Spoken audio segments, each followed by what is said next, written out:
it's that the members want to join the CTF room. Okay. And they are preparing for that, although most of the members are beginners.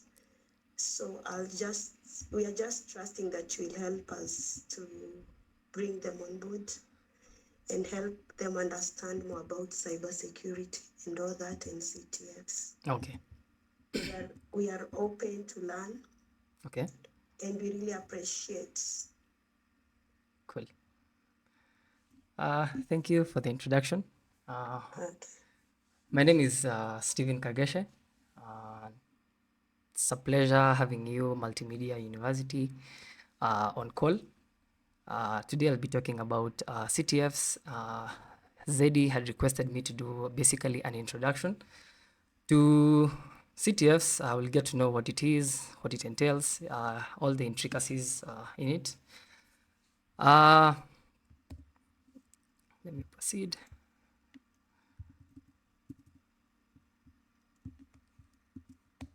So a little bit about myself. I think out here most people know me as Oste. I'm a pen tester, whereby I specialize in network security and web security. I'm also a CTF player. I do play with the Seekers and the Freaks team. I think if you've been playing CTFs, you've probably heard of Freaks. And formerly, I was a member of Freaks Mini. I helped mentor them. I was part of the team lead. So, yeah.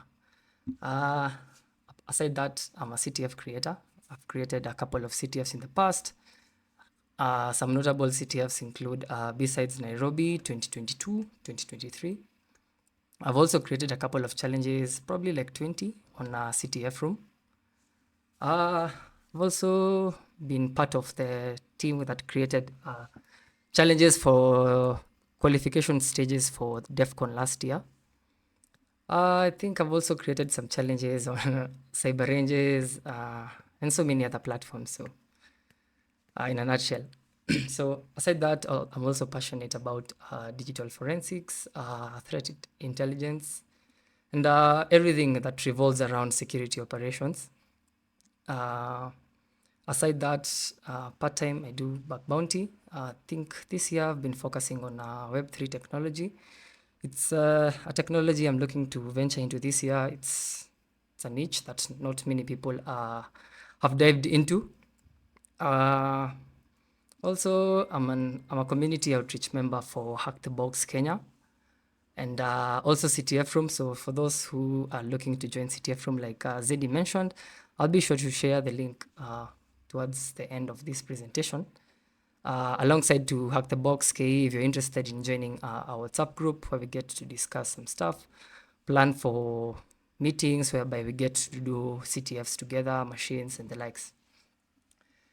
And finally, I'm a tech blogger and researcher. I manage a personal blog whereby I get to document some research on things I've learned and also some of the CTF challenges that I've played in the past. So I'll also link my my what's it called my blog towards the end of this presentation. After that, I think we can proceed to the contents of this presentation. We'll be discussing what a CTF is, the different kinds of CTFs that exist, the different categories, how to prepare adequately for a CTF, and also maybe some strategies for success. So maybe just a disclaimer. I think Zedi said this is more like an introduction. I think we've arranged with her maybe for future or maybe upcoming events. We'll get to be a bit hands-on and technical, maybe get to solve a few challenges, different kind of categories that we'll discuss and get to learn a thing or two. Yeah, so I hope this is not going to be a boring session. Hope it's going to be interactive and maybe just to my first question, I'm going to ask from the audience, what's the understanding of a CTF? I don't know really about the audience that's on call. I don't know if the guys who are in security, the guys who are in tech in general, or people who are looking forward to joining such kind of competitions, or yeah. So I don't know, from the audience, maybe who can go first? What's a CTF? What's CTF in full, for those who do not know as well? The floor is yours. I think anybody can just unmute and talk.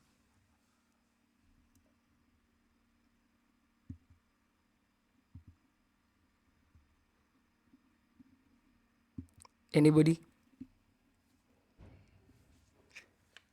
Come on. Rimwaka?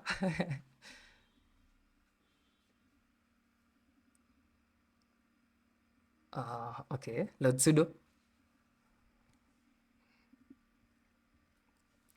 Am I audible, or you guys can't hear me at all? We can hear you. Oh, cool. Someone can just make an attempt so that just doesn't look like. Okay, Chris raised his hand.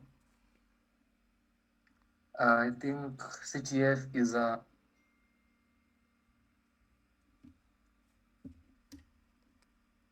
Did I lose you, or you guys can hear me? I lost him too. Okay. so CTF stands for capture the flag, Okay. and I think it's finding something that is hidden within maybe a text, maybe a malware. You just have to find where it's hidden, Okay. and then submit it to get some people. Okay. Mario? So, CTF, according to me, it's like a game that mimics real life situations Okay. where you are like practicing what to expect in real life scenario Okay. on a safe environment. Okay. I think Chris, thank you, Mario. I think Chris had also raised his hand. Yeah, I was saying it stands for capture the flag. I wanted to know more about it, and I believe I've understood something. Okay. Cool. So we can proceed. So basically, a CTF stands for capture the flag, as you guys have said. It's basically like a gamified way of getting to learn concepts in cybersecurity. I think on the slide I'd put CTFs are competitions that involve solving cybersecurity related challenges, which are designed to simulate real world security scenarios and test a variety of skills, including hacking, cryptography, digital forensics, reverse engineering, and so much more. So a little bit about CTFs and how they started. They date back to around 1996. I started at DEF CON, which maybe most of you guys know. It's one of the largest cybersecurity conferences in the US, which is annually hosted in Las Vegas. I think ever since from 1996, it has evolved from small local events to large international competitions with participants pretty much from all over the world. Yeah. And basically, in a CTF, the main goal is basically to capture a flag, just as the name suggests. And maybe for those wondering what a flag will be, a flag is basically like a string or a placeholder that contains like some point value to it. So basically, you were supposed to solve a challenge, get a flag, put it on the platform whereby the competition is taking place, and then you get to earn points as a team or maybe as an individual. Okay. Hope up to there it's clear. Can move on to the different kind of CTFs that exist. So 3, at least that I know of. Things in the tech world keeps changing. So 3 that I know of, or maybe that I've interacted with in the past, include Jeopardy kind of CTFs. We also have attack and defense, and mixed kind of CTFs. So in Jeopardy, for those maybe who've played, and for those who also are seeking to get more information on the same, Jeopardy kind of CTFs basically players get to solve challenges independently, categorized based on their nature. For example, you might have a category on cryptography. You might have someone else playing the web challenges. You might have another guy playing the forensic challenges. Yeah. So, and also they are also grouped in regards to their difficulty. Yeah. So in this kind of a competition, basically points are usually awarded for each solved challenge, and the team with the most points at the end of the game gets to win, and maybe gets prize money or maybe a voucher to a certification, and so much more. And maybe swag, stickers, t-shirts, and the likes. So these are some of those things that I think hackers or guys in security like. Next we have attack and defense. This is kind of rare to find oftenly. Probably you'll find maybe like one or two in a year. Very rare to find, but it's kind of an interesting competition whereby teams are given their own network or maybe server. And the main goal is basically to defend or maybe simultaneously attack other teams' networks. Yeah.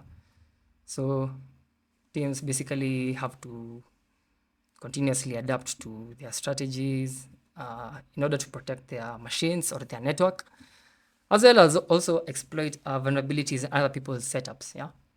So that's more of attack and defense.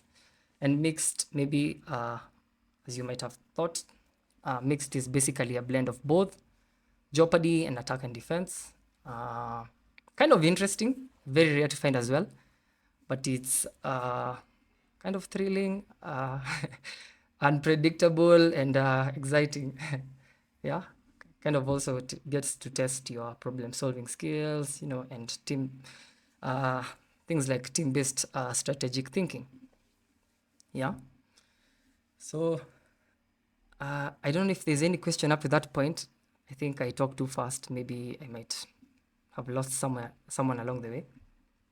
Is there any questions?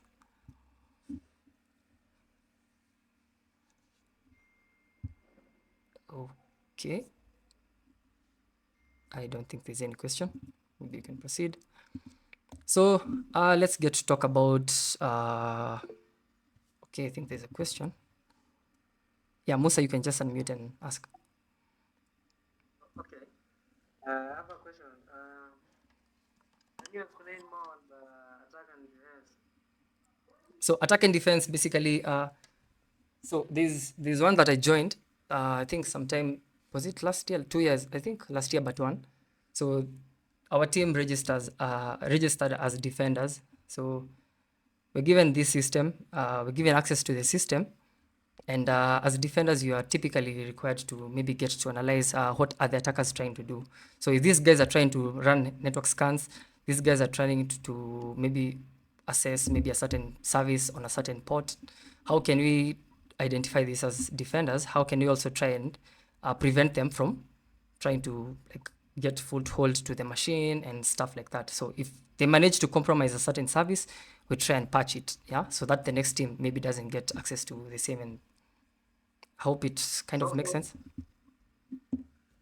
So it's like a way you prevent others from attacking you, and you also, if you are the ones attacking, you get to know the vulnerabilities of that system. Yeah, pretty much. Maybe, okay, from an attacker side, if they know that a certain team is maybe in charge of defending that, so they'll try, maybe let's do something like a network scan, see how many ports are open. Okay, we have 3 ports. Okay, let's start with the web. It looks a bit interesting. So gets to look at the website, maybe gets to find a vulnerability, and then upon realizing the vulnerability, of course, they get to exploit it. So a guys on the defense seeing whatever is happening, yes or no. So if they don't see it, this might slip them, and then manage to get access to the machine, probably kick out the defenders and dominate the system. I don't know if you get the logic. Yes, I'm getting the logic. Yes. I've got whatever I was asking. And then about the mixed, it was a bit unclear to me. So can you still repeat? So mixed kind of CTFs basically, it's basically a blend of Jeopardy and attack and defense. But in this kind of scenarios, well, at least the one that I've seen, it was time-based. Time-based in this sense that it was maybe meant to run for 7 hours or maybe 6 hours. So if you have a team of like 5 guys, of course you can't all play the attack and defense. So you can maybe choose, maybe you can have 1 guy or maybe 2 guys participating in the attack and defense. Then we have guys who are playing maybe Jeopardy on the side, trying to secure flags for individual categories, if it makes sense that way. Okay. Thank you. It's You're, okay. I have got to understand what you are talking about. you're welcome. But it's I think it's kind of rare to find such kind of competitions. It's good to know. Eh, It's good to know. Sure. I think Moa's hand is up. You're done. Okay, cool. If there's no other question, I think I can proceed. Cool. So, I think among the importances of CTFs is building your practical skills. And CTFs basically offer players hands-on experience in dealing with real-world, maybe cybersecurity scenarios. This is kind of good compared to the theoretical way of learning. You might be used to learning PDFs, maybe what do you call them? Maybe books. Let's say, for example, a book on web pen testing, or a book on digital forensics. You see, that's more like the theoretical side of it. But how do you get to kind of apply it from a technical perspective or point of view? So that's one. Also, diverse skill development. So players get to work out on different kind of challenges that cover different domains in security. For example, network security. We have cryptography. We have web. We have binary exploitation and forensics. This kind of diversity also helps in building a well-rounded skill set, and also keeping up to date with what's happening in the field.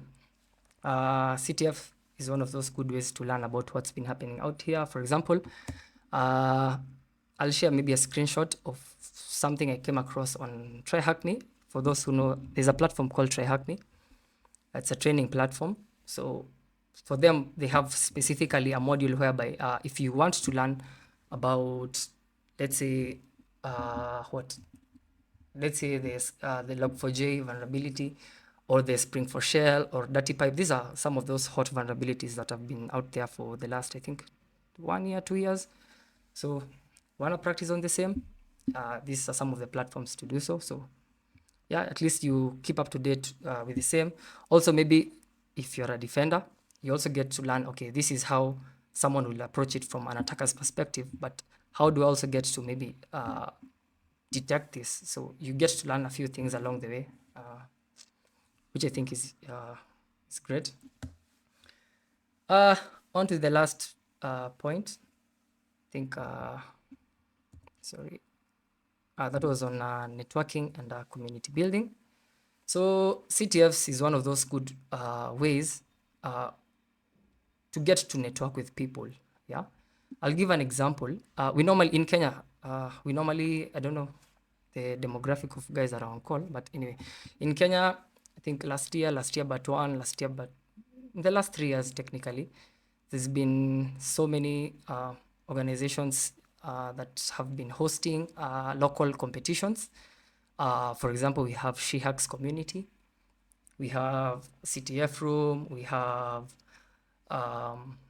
Africa Hackon. We have so many communities that have been engaging, organizing events for competitions, and in universities especially. So, for example, I think last year there was a competition in USIU, I think, and also KCA. And also, I think Dekut, but I think I was not part of the Dekut CTF. So, yeah, there's been such kind of meetups whereby you get to meet like-minded players. Probably you've been hearing about the freaks, but then you get to attend such kind of events, get to meet the freaks, interact with them. Yeah, it's nice. It's a nice way to get to meet new people. Also, in such kind of events, you might find the potential employers that are maybe actively looking for, hidden talent. Yeah. So get to network with some of these people, learn a thing or two, exchange contacts, keep in tabs, and keep upskilling and sharing whatever you learn out there. There are guys who are always watching, yeah. So, and I think also in regards to that, something that I've noticed maybe in the last couple of years is that, and maybe that I have appreciated is that most companies nowadays are getting to use the CTF route to kind of onboard staff into the organization. I'll give you an example with these platforms that I've shared some screenshots. We see we have platforms like Try Hack Me, Hack the Box, Cyber Ranges, CTFROOM, and Rangeforce, who offer solutions to companies to, if they want to train their teams. So CTFs can be also beneficial in training teams, not just from a gaming and fun perspective, but also some CTFs can be tailored to train teams. Let's say, for example, SOC, you might have maybe a SOC manager who wants to train their SOC team better, gets to maybe, I don't know, purchase a subscription on a platform like Cyber Ranges, whereby there are emulated and simulated environments whereby analysts can get to analyze, investigate what happened, and also maybe get to do a report at the end. So it's a nice platform for training and also for recruiters to kind of test guys before on hiring them. So not like the orthodox way whereby you'd meet with the HR and maybe your department manager, and then you just talk about yourself and your skills that are on CV. I think companies nowadays are more like, okay, you have these kind of skills, but can you also get to assess your technical skills? So there's that aspect as well. So hence the importance of maybe participating and also engaging in capture the flag competitions. Yeah. So I don't know if there is any question up to that point before I proceed.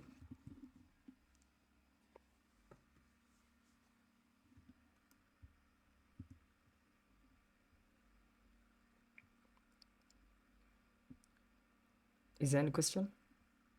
Well, I think I can proceed. So I think next we're going to look at the different kind of challenges that do exist in a competition and the categories as well. So first, I'm going to start with cryptography.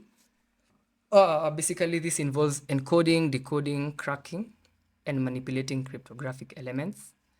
And basically, in this kind of a challenge, some of the skills that you'd be tested basically will be your understanding of various encryption and decryption methodologies, maybe such as the use of old and classical ciphers such as Caesar cipher, Virginia cipher, and also maybe some modern algorithms such as AES and RSA, also hash functions and so much more. Yeah. For example, you'd come across a challenge that's asking you to decrypt a message which has been encoded using an unknown cipher. How do you go about it? Yeah. You might come across a challenge that's asking you to analyze, I don't know, encrypted network traffic to extract maybe sensitive information, or even maybe breaking some weak or maybe flawed cryptographic implementations. Yeah. That's on cryptography. Personally, I don't get to play around with the cryptography. I find it quite difficult, but I believe there are some cool guys who can get to solve that. Next, we have web exploitation. And this basically targets security vulnerabilities in web applications and services. And in this kind of challenges, some of those skills that you'll be tested is around your knowledge on some web technologies like HTML, JavaScript, PHP, and SQL. Okay, so and also maybe some security mechanisms, some web security mechanisms like SSL, cookies, session management, and the likes. Yeah, and also maybe getting to exploit some common vulnerabilities like SQL injection. We have XSS, we have CSRF, that's cross-site scripting request forgery. We have file inclusion and so much more. We have so many vulnerabilities out there. So basically, you maybe come across a challenge that says maybe exploit, or maybe the intended goal is to maybe exploit a SQL injection vulnerability in order maybe to retrieve maybe a flag from the database, or maybe bypass authentication in order to get unauthorized access to maybe a panel and then maybe get access to a flag, or maybe get to exploit some internal functions, and eventually leading to you getting a flag. Okay. So we have another category called binary analysis. This is another one I don't look at. This basically tests your skills around reverse engineering, also your understanding of things like assembly language, memory management, and also your familiarity with buffer overflows and other memory corruption vulnerabilities. Okay, and yeah, for example, you might be told you analyze a binary to understand maybe its functionality and also some hidden features, or you can be told to reverse engineer a binary in order to discover maybe a hidden flag or code or maybe a password. Yeah, so those are some of the questions that you'll typically come across in the binary analysis category. Moving on, we have forensics. This is my favorite cup of tea.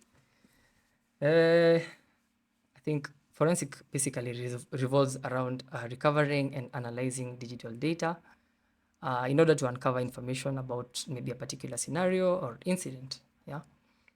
So in this category, you'll get to be tested a couple of things from data recovery, file carving. Can you extract stuff from like a forensic artifact? Yeah. So also things to do with steganography. That's maybe discovering some text or maybe hidden information in files, maybe pictures or sound, audio. We also have things to do with network analysis, that's network traffic analysis. We also have some log analysis as well, and also familiarity with some file formats and also some operating system artifacts. Yeah, you might be given a disk image from an imaged, I don't know, Windows machine or maybe Linux server. So how do you go about it? Can you get to understand what a perpetrator did? Did they download some stuff? What did they download? What did they execute?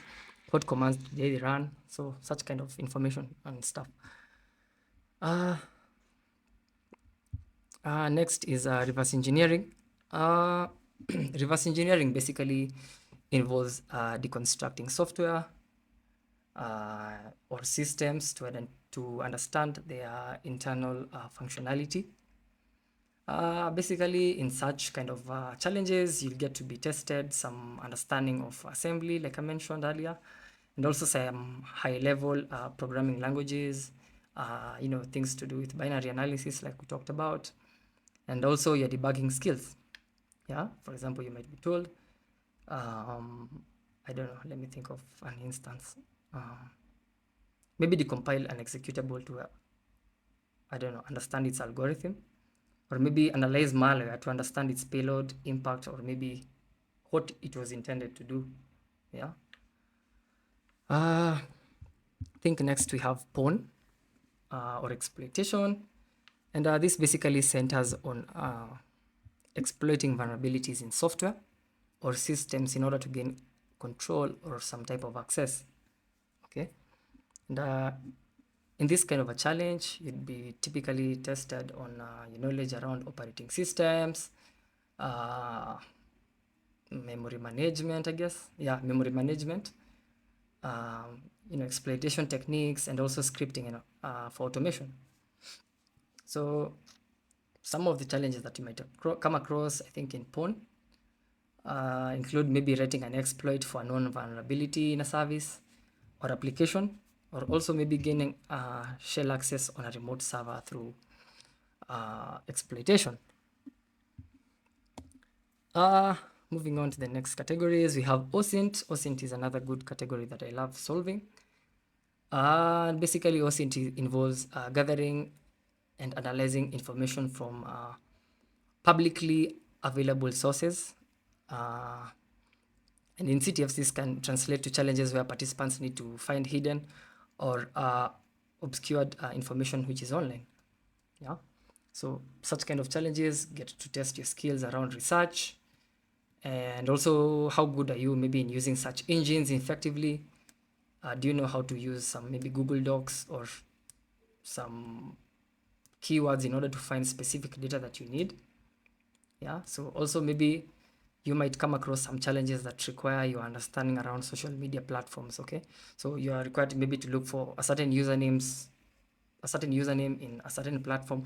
What tools do you use? What approach will you get to use? So, such kind of questions. Next, we have a new category. I think in the last 2, 3, 4 years. That's Web3. Still hot, still new. A lot of guys don't know about it. And basically, it relates to the new generation of the internet, which includes decentralized networks and technologies, for example, blockchain and smart contracts. Okay. And basically, in these kind of categories or maybe challenges, you'd be typically tested your understanding around blockchain technology, DApps, which is decentralized applications. We also have smart contract security and also your familiarity around cryptocurrencies. Okay. For example, you might be challenged to analyze smart contracts for vulnerabilities or any flaws, or maybe you might be asked to maybe investigate transaction on a blockchain to trace the flow of maybe a cryptocurrency. Or you might also be asked to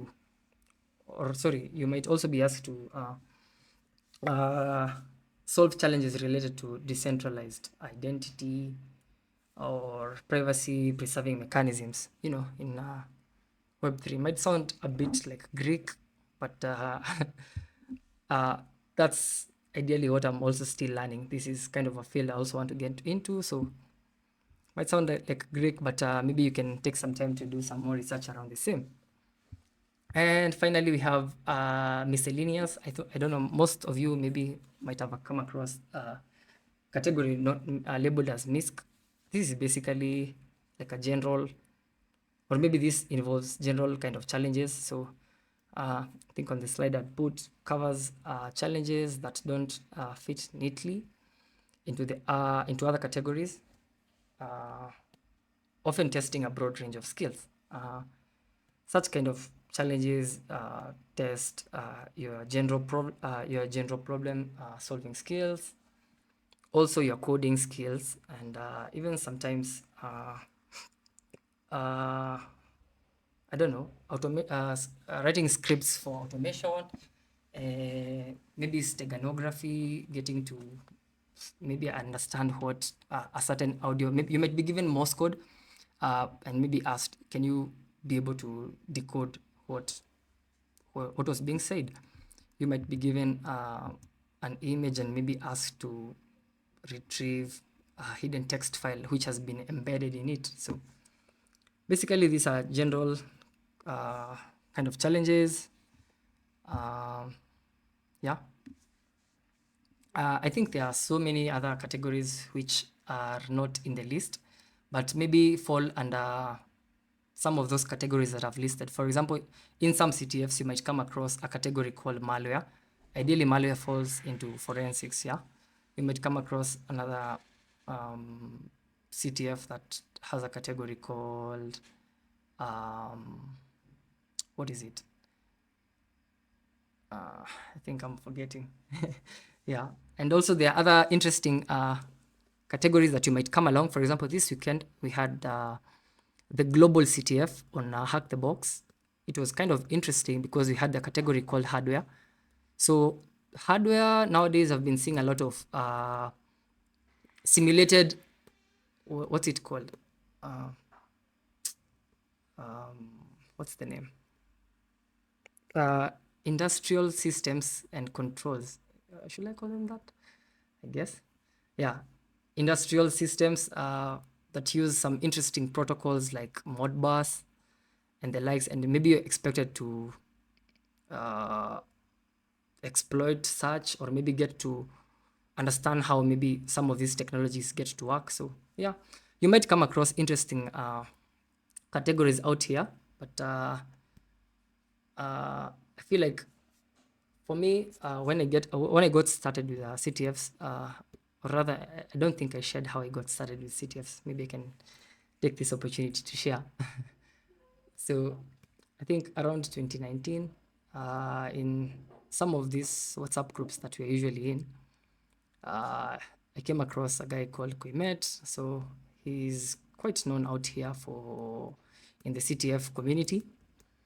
So I engaged him, reached out, how do you get into, CTFs? How do you get to play? Where do I start? Thinking it's like an interesting thing because I've been seeing you've been posting this weekend, you guys won. Next weekend, you guys won. This weekend, you guys are playing. So how do I also get to join such and learn stuff? So he shared a couple of resources. I think the one that seemed a bit interesting to me was forensics. So I did a lot of reading in regards to forensic material. That includes write-ups, watching a lot of YouTube videos where guys are doing walkthroughs of the same. That's kind of how I got hooked into forensics. Took it up, I think, professionally, upskill also in the same. Yeah, I think apart from playing CTFs from a context, apart from playing CTFs from a context of fun, I think it has also kind of helped me out here in a couple of ways, which I'll talk about later. And I think that begs me to go to the next slide. How do you guys prepare for a CTF, or maybe how do you get started with the CTF? Seeing there's a question. I'll take the question from, I don't know who raised their hand, but yeah, I'll take the question.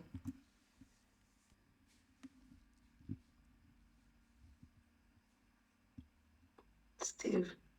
Yes. Okay, you mentioned a number of categories. Yeah. And also you've spoken about starting the playing of CTFs in 2019. Yeah. We just have one question on behalf of all of us, Yeah. because I tend to understand the audience that we have tonight, Yeah. and most of us are beginners, Okay.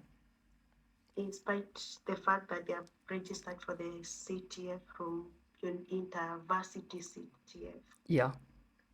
The question is this, Yeah. when you started, the time you were speaking to Koimet, Yeah. had you built yourself in regards to security? Had you done much by yourself? Where were you by then in regards to skills? Okay, cool. Thank you. So I think in regards to skill, I was a bit wanting because I didn't have that technical touch. That's why I also kind of reached out, because I was like, this guy who is always into reading a lot of books, which I come across on Telegram. That time I was, let me say, I was in my dark era. I had access to a certain group that had a lot of information in regards to cybersecurity. So whether it's books, course dumps, or anything related, I used to download all those things and maybe store them in a hard disk. So I come across a course on CH, so I'll download the book, I'll download the videos, I'll get to watch them, I'll get to read the books, but then I don't get to practice because I don't know if I should say imposter syndrome. I don't know. So I Sure. technically didn't used to do anything technical. So connecting with someone and also having them lead me through it was kind of easy navigating through it.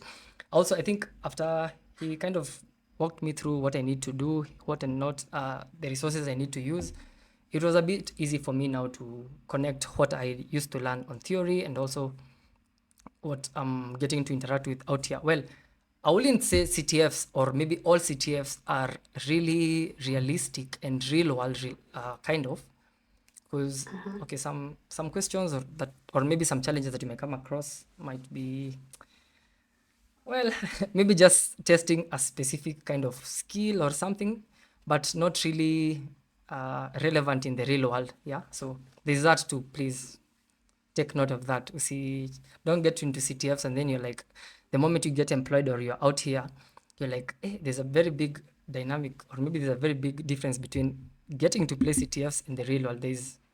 And I'll talk about it maybe as I proceed. Okay. So yeah, Then I had a little bit of information, but the technical bit of it, not really. Yeah. I have another question before you go on. Sure. I just want to understand during your first years Yeah. in playing CTFs, Yeah. did you ever join a team? Or Uh, maybe did you ever join a CTF and never solved any challenge? so in regards to that, I think it's quite interesting. So one day we met, I think along that time, there was a CTF which was hosted by Ikral. I think, I don't know if someone on call knows Ikral. So Ikral is, yeah. So Ikral hosted a CTF. I think that was the first CTF as well. And threw me in the light and told me, hey, Oste, hey, itabidi umecheza hii CTF so that you can also get to practice whatever you've been learning. So I was like, hey, okay, let me just take it up, because I don't know a lot of guys peer in security that time. I was just in my shell. So I registered a team alone, played the CTF alone. I remember we were like 60, 80 guys. And I still think I have screenshots to that CTF. I was very happy. So based on what I used to read, and of course I mentioned I focused on forensics, Koimet's write-ups and his CTF Bible, he normally has like some CTF Bible. So reading through that, I think ilinisaidia sana, because out of those 80 people, I think I came around number 9. I was really happy. So the next week, nikaona kidogo nimekuwa number 12. Okay, at least niko tu mahali. Third CTF, that CTF I think I came around hapo number sijui 6 hapo hivyo or something. I was really happy. So at least kuona like I can get above top 10 ama top 20, it really encouraged me kuendelea kucheza the CTFs. I kept playing, and then for CTFs, they usually happen during the weekend. So because I'm one of those nerds who likes staying indoors, CTF haiwezi nipita. So ikifika Friday, CTF starts ama inaanza Saturday, I'm always there, I'm available. So with my team, so I just ask, is there any guys who are, or are you guys playing the CTF? Are you guys available? Then we get on Discord and get to share a few things here and there. I think on call I can see a few members who've been together on Discord. So yeah. Okay. Yeah. Then before you continue, Yeah. what I'm getting from you is that the best way is maybe amongst the categories that you've shared. Yeah. I think they are about 9 or 10. Yeah, or more. Yeah, sure. I tend to get from you that the best way for us as teams is to get guys specializing in their areas of interest. Yeah. For you, I'm learning that you're more into forensic. Yeah. And Yeah. So is that something that we can leverage on? yeah, sure thing. I think in regards to the same, maybe for someone who is really like starting kabisa, I'd recommend, because there are so many challenges out here, you may never know what, or maybe where you're strong at. So get to try. I mean, I think you asked kama there's some CTF nishaingia, and then I was like, I didn't get anything. Yes, there is, and there is a lot. Yes, this weekend as well, we had another CTF. I think it's called Real World CTF. That one, I am very confident I cannot solve anything. That one, I am just confident I can't solve anything. I can see Lord Sudo laughing, but he also agrees to the same. So, there's some CTFs you just get into and you're like, it's so hard. The only thing that you can do is sit back, just relax, and maybe wait for the write-ups once the competition is done. Read the write-ups, get to understand other people's thought processes. I think utakuwa tu mahali, because if I learn something through this CTF and then next weekend bado I come across the same kind of a challenge on maybe Wireshark, and then the next weekend I come across Wireshark, because for example that will never miss. Yeah. Sure. So you see the recurrence of such, itaku prompt to keep, what else can I learn in regards to network security? What else can I learn in regards to Wireshark? So I think as a beginner, you can kind of tinker around all challenges or maybe categories, get to identify your niche and maybe kind of focus on the same. Okay. I wouldn't say like you should maybe focus on just pick one and then you focus on it. I think you'll have to test a few categories, and then the one that you feel like you're a bit comfortable with, you're good to go. For myself, I feel like if I'm done solving maybe forensic challenges for my team, because I've tried other categories in the past, I can get to play OSINT very comfortably. I can get to play maybe miscellaneous challenges because those are basically general kind of challenges. If I'm also done with that, or maybe I'm stuck, I can pivot into web. And past that, I don't think there's any other category that I'll play around with. For example, reverse, crypto, those are not my things. So, yeah. Okay, and maybe we can go on because of time, Cool. but we are getting a lot from you. Sure. And ask other questions later. Okay. Okay. Maybe before we lock out someone else, does anyone have a question?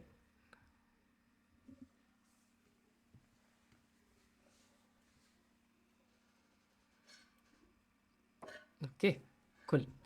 Let's proceed. So let's talk about preparing for CTF. And the first item is, essential skills. I put four, and I'm going to talk about them. So we have programming, networking, web, and security concepts in general. Yeah. So let me start with programming. Assuming you're that person who wants to get into, let's say, web-related kind of category challenges. Yeah. So I believe if you're going to do like a web-related challenge, at least you know something in regards to maybe as something as simple as maybe HTML, JavaScript, CSS. Not really a must, but at least you have some foundational knowledge around the same. So in regards to programming, having an understanding of the same is a plus, and not really in regards to programming per se. You can also it's a useful skill also when it comes to automating tasks, maybe solving algorithmic problems. That's maybe in the case of crypto, and also maybe getting to understand code in reverse engineering. So picture someone who is doing something in regards to reverse engineering or maybe binary analysis, dealing with assembly, and you don't have any information, or maybe you don't even understand anything related to assembly. So how do you expect to proceed with the same? So I hope it makes sense. So just having some type of understanding around the same is really a plus. Next one is networking. So basic knowledge around networking concepts like TCP/IP, HTTP, DNS, and the likes, and also maybe some tools like Wireshark for packet analysis is really crucial, especially for some categories like network security and forensics. So, and also maybe web as well, because you might be given a domain, but are you maybe able to kind of try and identify if there are some hidden subdomains and the likes? So that's another nice skill to have at least. Then we also have, I think, web technologies. I think I've kind of talked about that. And the other one is in regards to security concepts. This basically is a basic understanding of simple security principles, encryption, system vulnerabilities, and also attack vectors. Yeah. Also, something else which is really important to be aware about: how good is your understanding around both Linux and Windows? Yeah, because some challenges might be Linux related, some challenges might be Windows related. How do you go about the same? So having some type of mastery around both is really a nice addition to your skill set. Two is in regards to learning resources. So put 4 items as well. And I'll start with online platforms. So there are so many online platforms that exist out there when it comes to matters CTF and also maybe upskilling from a personal perspective. So we have some sites like Hack the Box, we have Try Hack Me, we have Over the Wire, we have Under the Wire, and pretty so much more. I think maybe let me share my screen if I still have that dashboard open. Yeah, so I think for those who might be interested or maybe are looking for resources around CTFs and maybe some places or maybe some good places to learn stuff, I'll share this link with you guys. Let me just copy it and share right now. Maybe you can look into some of them. I think I'll update more sites and maybe more resources on it. Like, for example, if you're interested in some good YouTube channels to watch, I'll be sure to link them there. If you're interested in some good pages to follow on Twitter, I'll be sure to link them there. Some good repositories that you can go look into write-ups, I'll also link them up. So you can refer to that. Second is tutorials and guides. I think I've talked about that. There's so many. There's plenty of. Sorry. Zeddy. Zeddy. I think she was calling me. Okay, can proceed.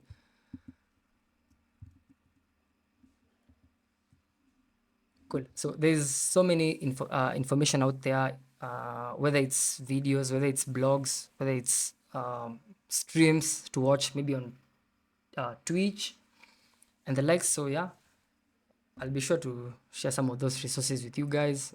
Maybe you can get to upskill in the same for those who are like getting started. The other thing is community forums. So I encourage you guys to join some forums like Reddit, Discord. Discord, I don't know how to, I think I can talk so many things about. Discord has really helped me in my professional and kind of, I don't know, academic journey in this cybersecurity field. I've gotten to join very helpful Discord servers, meet very resourceful people while at it. So if you're able, join such kind of forums and communities. You'll get to learn a thing or two. You get to see other people streaming and sharing their screen, getting to explain their thought processes. That's one way to get to learn a thing or two around the same. Maybe while at it, I can also share a link to a server that we normally frequent. This is on Hack the Box KE.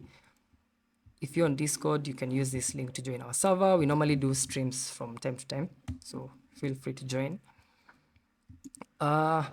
Moving on, I think the other one was on books and academic resources. Well, I don't think there are like books dedicated to like CTFs per se.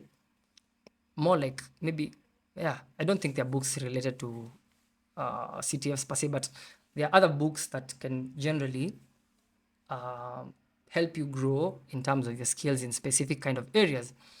Like I'd give you an example. There's a book I've been reading. I've never finished it really. I think I've read it for the last 1 year. It's on digital forensics. It's an in-depth book. I think it's almost 400 pages. So you see, such kind of a book helps me understand better about forensic processes, how to and where to look for stuff. So yeah, this can also be a very nice resource for you guys. And also lastly is in regards to team formation and roles. I think Zeddy had asked about did I have a team? So while some CTFs are individual based, some are team based, and most of these CTFs are usually team based. And basically forming a team or maybe joining a team with people who have diverse skills can be very beneficial. For example, let me give you an instance with Freaks. So Freaks, we have quite a number of people who are able and talented in different areas. I might be doing forensics.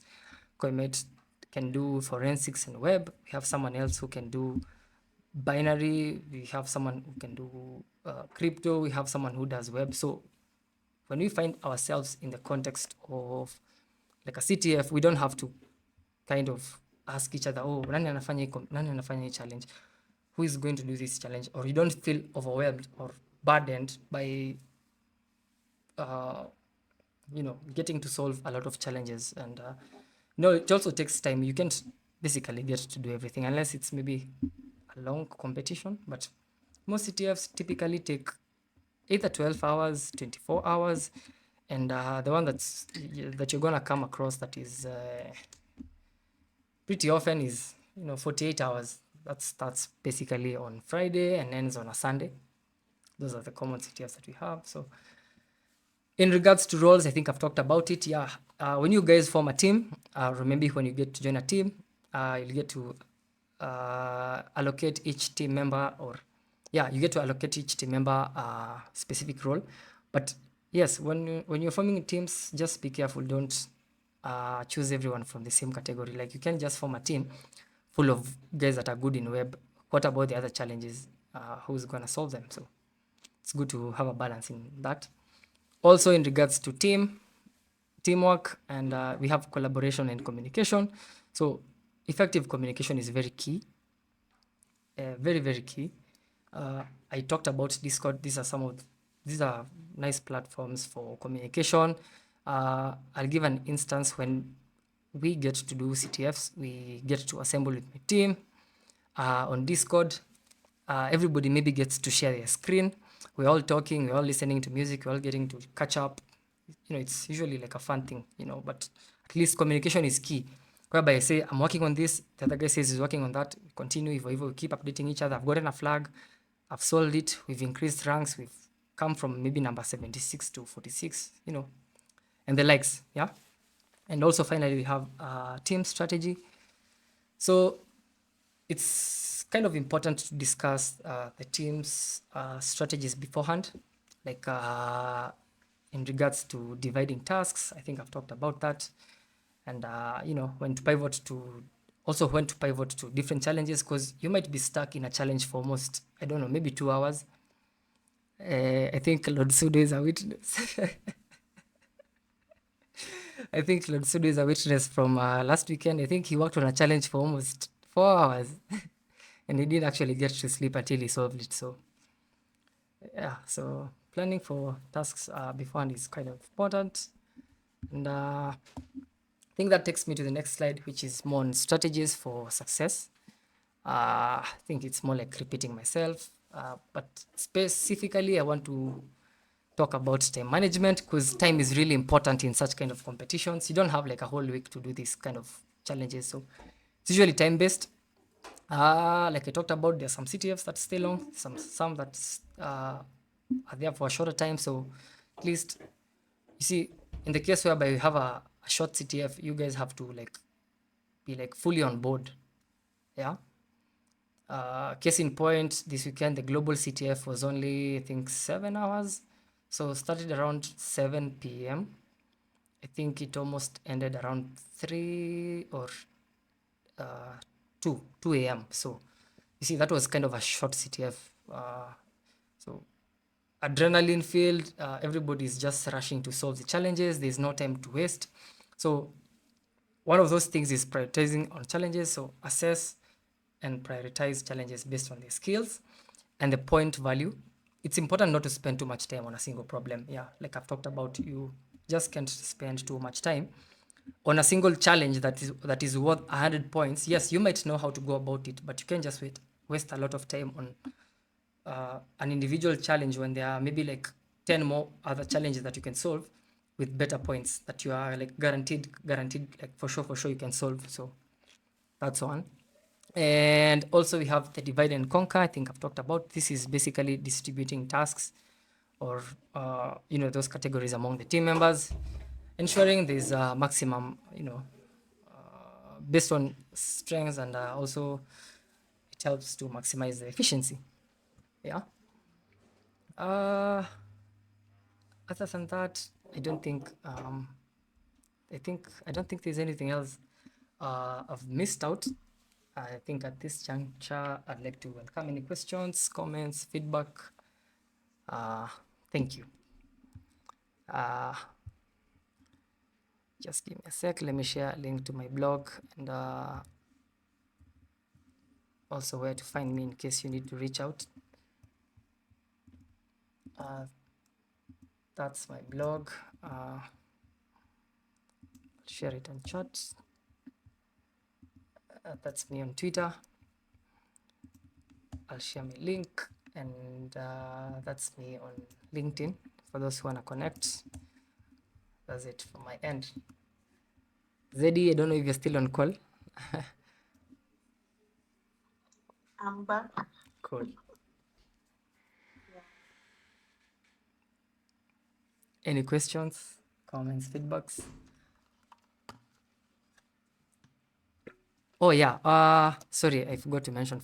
I don't know if you guys don't have a team to join, or you're also looking for such a community to join, get to learn from people, get notified about upcoming events. Let me just share a link to the Hack the Box WhatsApp group. Just a sec. Should be here. Yeah, should be here. You're welcome to join. Yeah, send a link.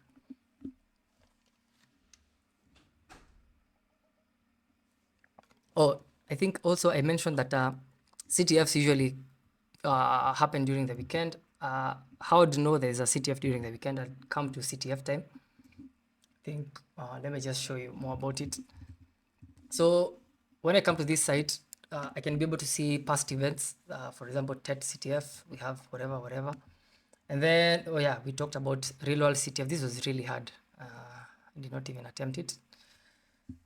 But yeah, you can be able to see that we have some upcoming events. For example, this weekend we have DICE CTF, which is a very nice CTF. I think I've played it for 2 years. This should be the third. We have 0x Love. This should also be interesting. Yeah. So as you can see, Feb 3rd, Feb 2nd, this is technically around the weekends. Yeah, so if you're interested in trying maybe this weekend, you can get to check out some CTFs on this link. Be sure to share it on chat as well. And I think that's it from my end. Thank you. Okay. Thanks, Steve. I don't know if we have any questions we can ask before we close.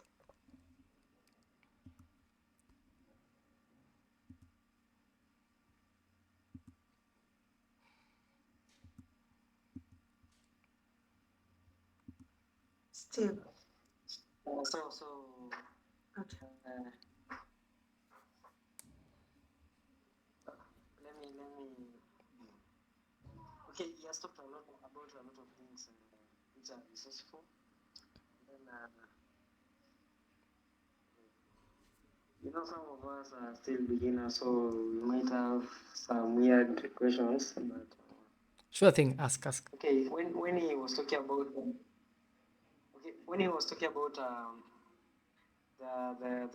not the learning, that is when preparing. I think it was about preparing for the CTF. Yeah. You talked about the different methods and the different essential skills. Yeah.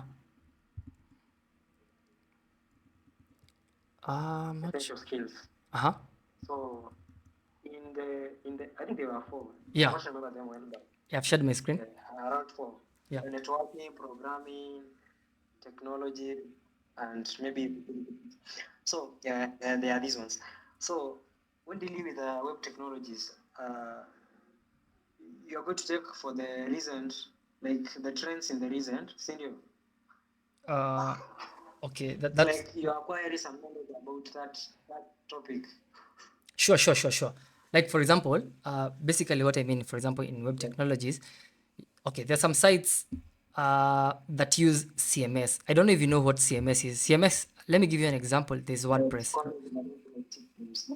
Yeah. Like in a Wix, Exactly. So you might come across maybe a WordPress site, but how do you go about, navigating around WordPress? Where do you look for? What are the sweet points to look at? Yeah. You might come across maybe a simple static website, but literally you don't get anything. But when you maybe inspect the source code, you view the page source, you might be able to maybe get links to some stuff like JavaScript files. But then you need to kind of analyze also the JavaScript files because they contain some sensitive stuff like keys, API keys, tokens, and such kind of stuff. So reading through a JavaScript file of almost 200 lines or maybe 400 lines of code, how do you go about it? Do you understand maybe some functions in regards to JavaScript and the likes? Yeah, And now I get it. exactly, So exactly. that is what about in security concepts? Is it just maybe maybe we are scanning a network, Mm-hmm. then okay. So am I going to look for the resources or in all security, in all the networking, whatever, Not really. like in Okay. that network? Uh, well, okay. Sorry. Can you maybe just ask the question again?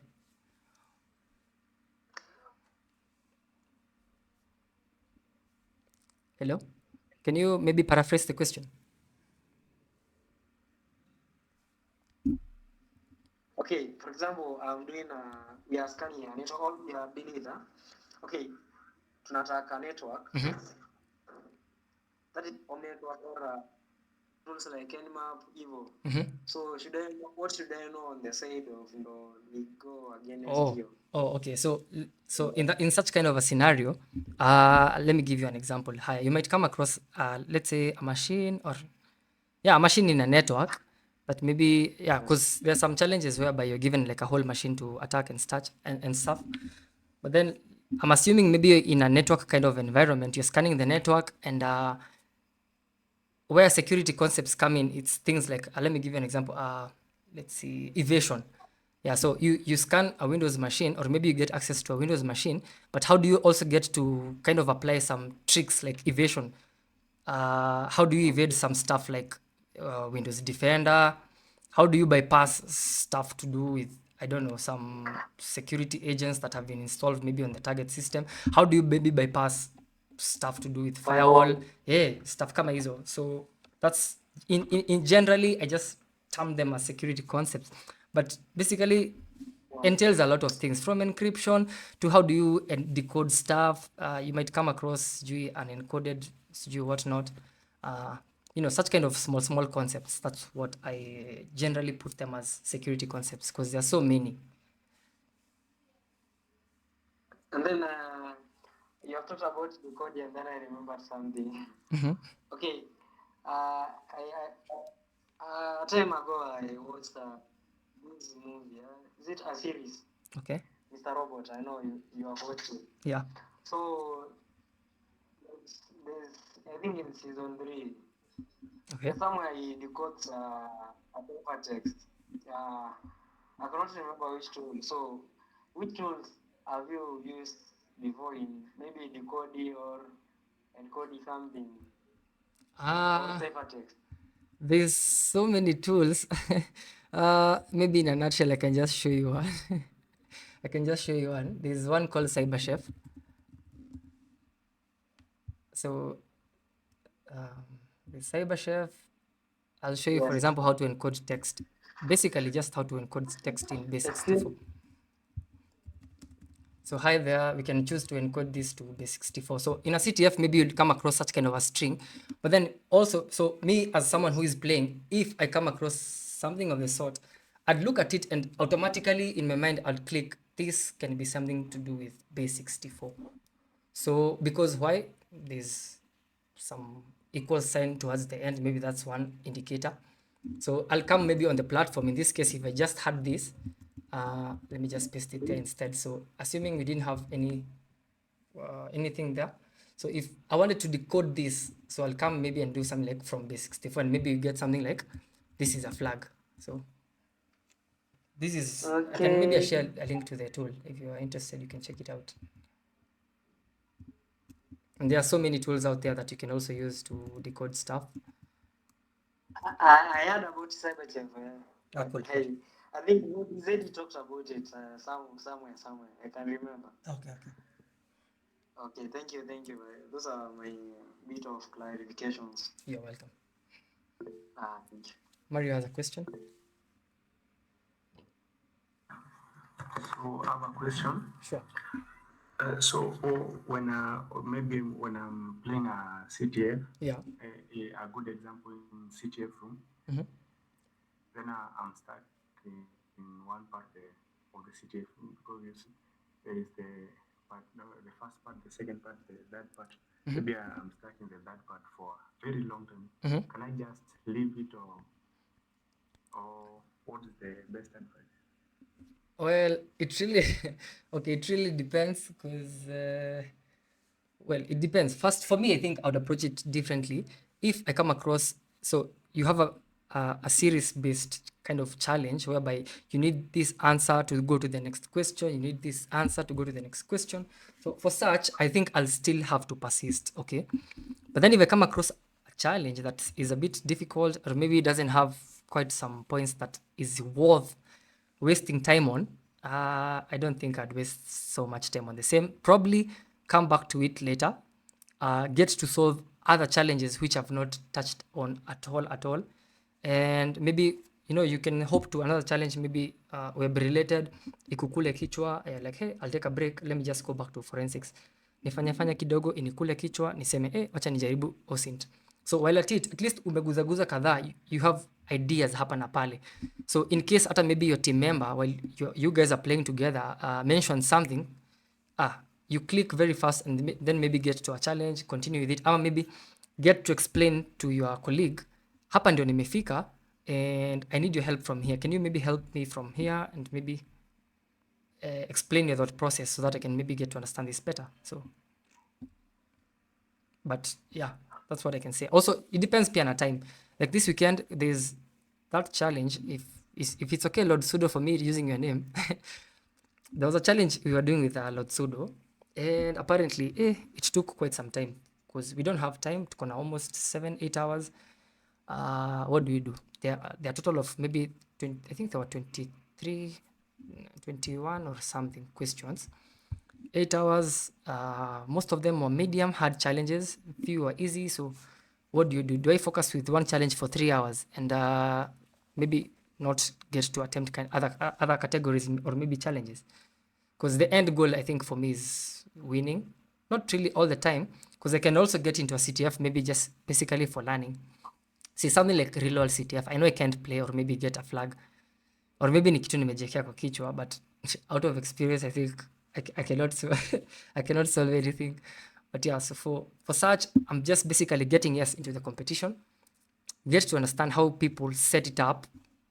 Also from that's from a creator perspective. Can I get to learn a few techniques that I can also maybe get to incorporate when I'm doing or maybe creating future challenges? Yeah, so yeah. Yeah, okay. Cool. There is also another question on the chat from Okay. Rehema, okay. So how does digital forensics relate with CTF? So like I think I mentioned, or maybe you joined a bit late.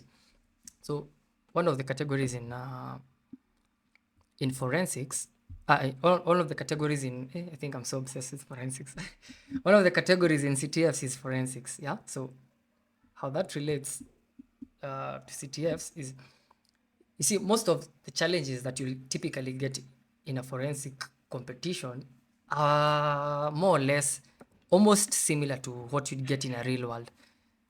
Case in point, this weekend we had a challenge on memory forensics. Okay, you're given a memory dump, and you're also given an encrypted file, which has been ransomed by a ransomware, of course, and then you're asked to investigate this memory dump, try and maybe reverse engineer the dump you'll find, or maybe the executable you'll dump, get to extract, or maybe the DLL that you come across, get to maybe extract the ransomware key, proceed to decode the original file, and get the flag eventually. So that is a skill I would use out here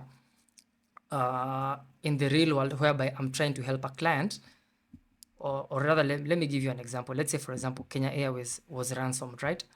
So if you had such kind of a skill, you'd maybe come in handy for such kind of a customer and maybe help them from that incident. Maybe try to investigate what happened.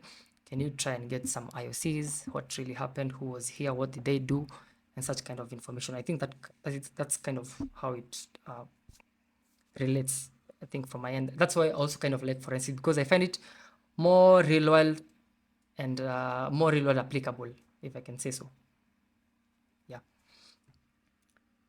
So which programming languages to learn specifically? God, there are so many, but it depends on the task. Okay, some tasks you'll need to automate. I think Python, you use that quite a lot to automate some scripts, whether it's in regards to forensics, whether it's in regards to porn, whether it's in regards to what and not. Also, in regards to the programming languages, you see some challenges require you to write some exploits. Yeah, so depends. Are you writing the exploit in Go? Are you writing it in Python? For guys who are into web, do you understand some stuff to do with simple JavaScript? You can come across some sites running on Flask. That's Python. Do you understand if you came across maybe stack trace errors or maybe some type of Python errors? Will you like kind of understand maybe if there's an issue, if you know, or something of the sort? If you're dealing with something like reverse engineering and binary analysis, but do you have some knowledge around assembly? So yeah. So if you're dealing with malware analysis, which is also something else I like, but not really that much. But when you're analyzing malware as an analyst, you may come across a malware written in Go. I mean, sorry, NIM, or maybe a malware written in some other language. But in your process of analysis, do you also understand what's being written? Ama unasoma tu. So you see, like that programming knowledge kuna vile apply in different kind of categories. Yeah. I hope that answers your question. Joseph. Haya. Photo Steve, you have your hand raised up. You can proceed.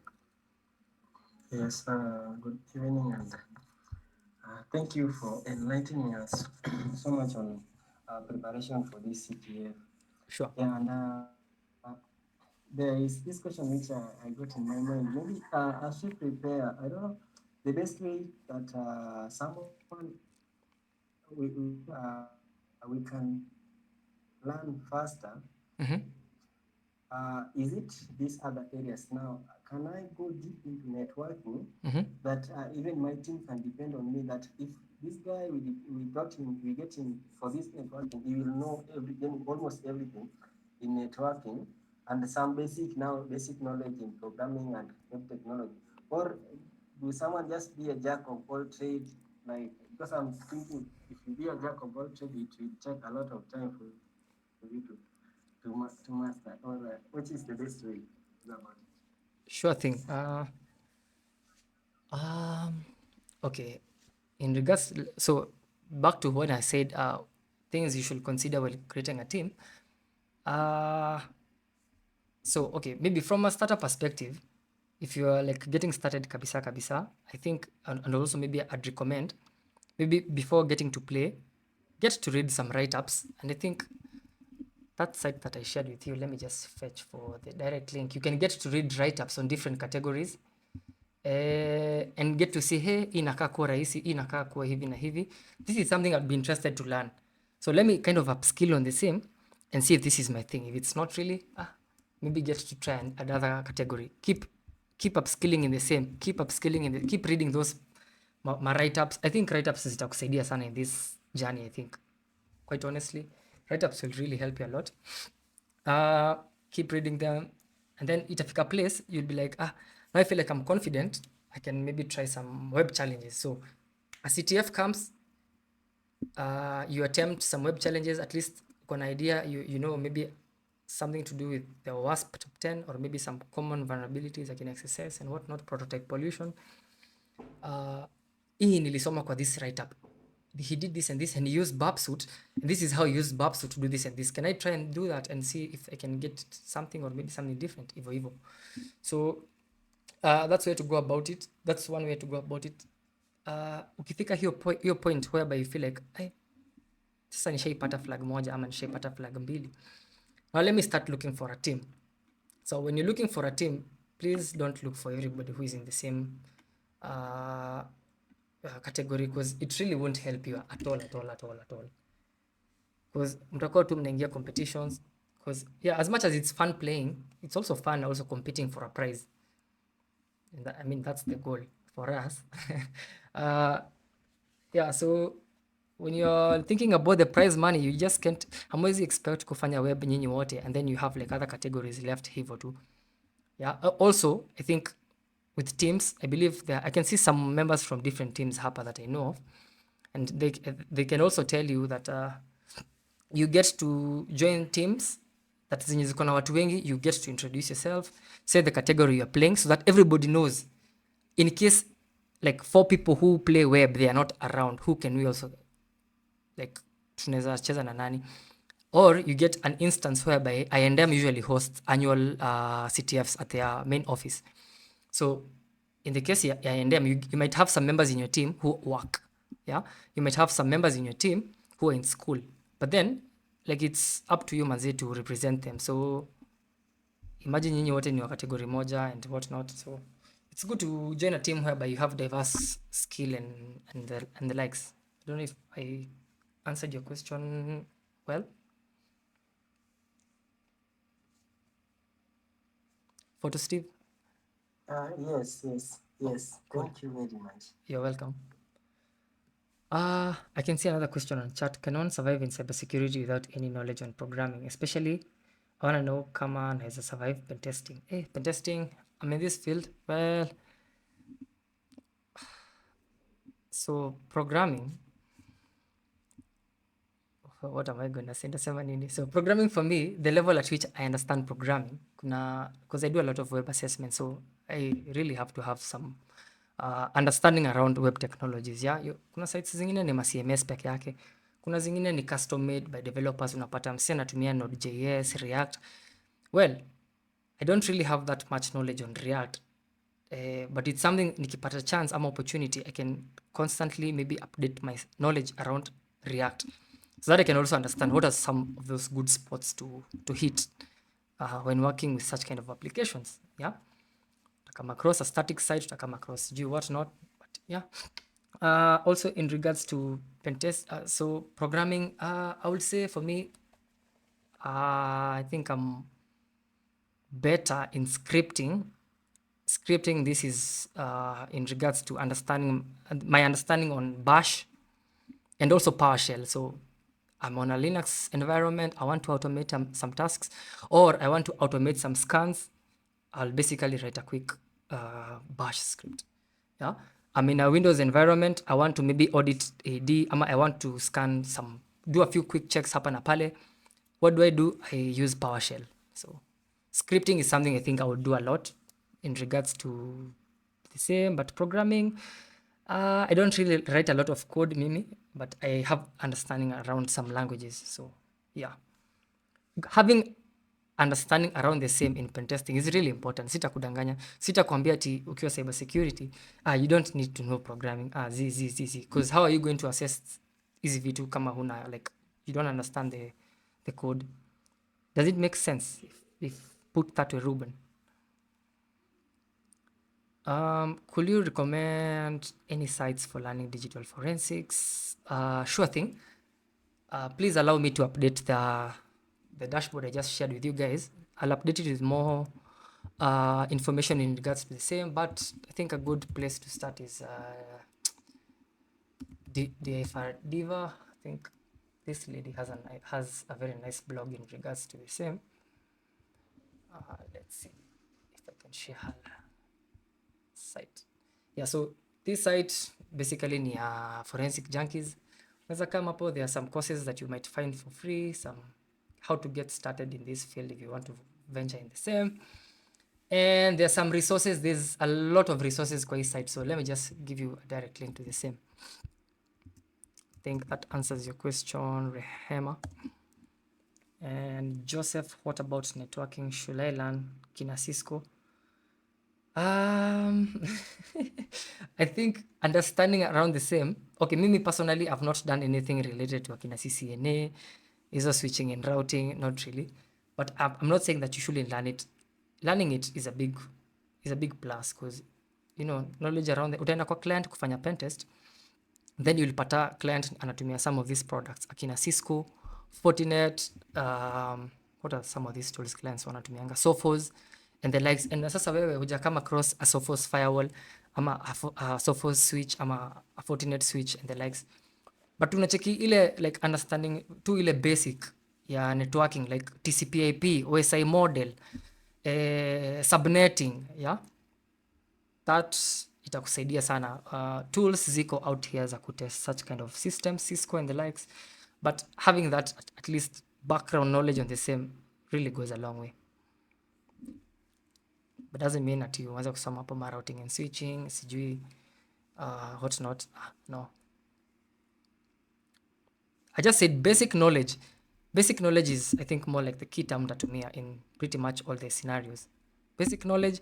Sasa from there you go advancing, yeah, because you just don't stay with this information kidogo tu like for a long time. You just keep advancing your knowledge, yeah. And also different environments huku nje zitakuonesha. You'll get to learn very many things in different kind of environments. You might go to do a pen test in this client's environment, upate wanatumia Sophos. You've never come across Sophos, lakini uko na knowledge ya networking. Do you know anything in regards to VLAN? Unajuanga VLAN ni nini? Do you know anything related to firewall? Yes. Can you test firewall rules uone kama zimesetiwa vizuri? Yes, hivyo hivyo. So basic knowledge, good to go. Sasa from there ni wewe kujitume and then maybe add some more knowledge on the same. Hope that makes sense. Yeah.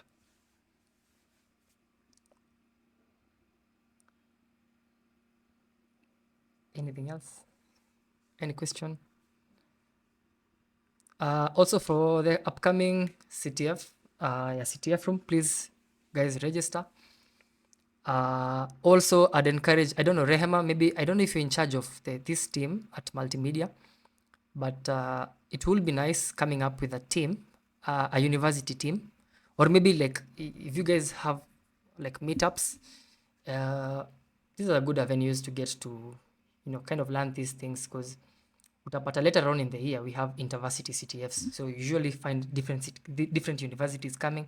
Interestingly, I don't know, I've never seen MMU, but I normally see akina KCA, JKUAT, KU, DEKUT, guys from different universities. So it would be nice having a team from MMU, kujeni mrepresent, you'll find us there.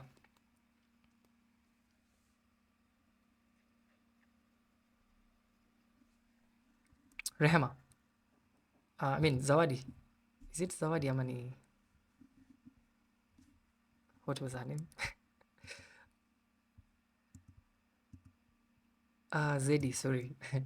Zedi, I don't think she's on call, but I don't think. Hello. Hi. Zed has asked me to conclude. Okay. She's not available now. Okay. Yeah. Hiya, thank you for having me. I think I did a recording for the same. If anyone wants a recording of the same, I'll be sure to share with Zedi, and then she'll send with you guys. Okay, thank you very much for the session. You're welcome. I hope we have learned a lot. Cool. I think Zedi hadn't mentioned, but I think she said that well, for some might be wondering kwa nini we didn't get to do practicals and the likes. So Zedi asked if we can get to do a technical session, or maybe get to dive into some of these categories. Nikamwambia it's okay, we can plan for the same. So looking forward to the same, as we'll be having different speakers if that's the case. Maybe I'll get to talk on forensics, someone else will talk about web, Ivo. So hoping to be together for quite some time, and yeah.